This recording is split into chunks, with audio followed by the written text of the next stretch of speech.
Hi, I'm Felicity, registered nurse, cosmetic injector and clinic owner. Welcome to my channel, The Fit Injector. Today is episode 18 of the Gift of Healthy Skin series, and our topic is makeup good for your skin?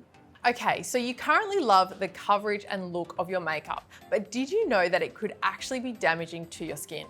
I often have patients walking in with very heavy makeup on as their normal daily look, and they describe their skin issues and all the great skincare they are using and all the treatments they have tried. And I ask them, have you ever considered what's in your makeup? And 9 times out of 10, they're actually shocked. Unfortunately, many makeup options out there contain a host of chemicals and other ingredients that are not the best for the skin, especially if you have skin issues like acne, rosacea, any inflammatory type condition of the skin.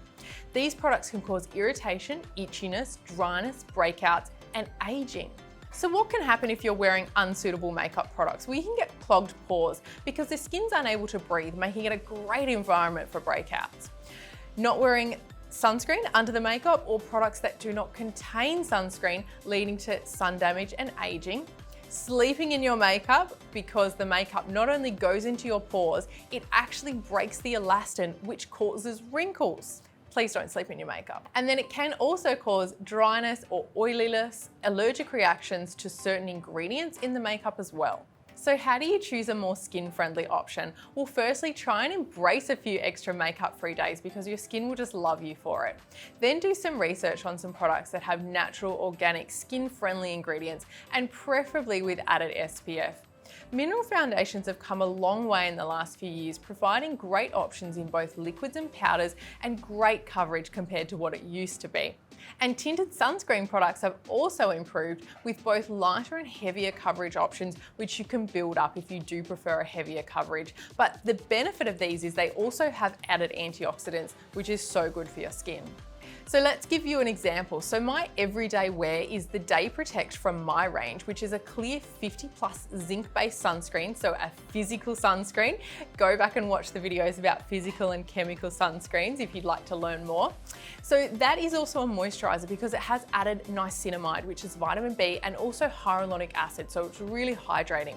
I put that on first and then I layer that with the tinted sunscreen, which is also a 30+ and that zinc-based mineral sunscreen as well, and that has the added oxidants. So it's basically skincare in the form of a makeup.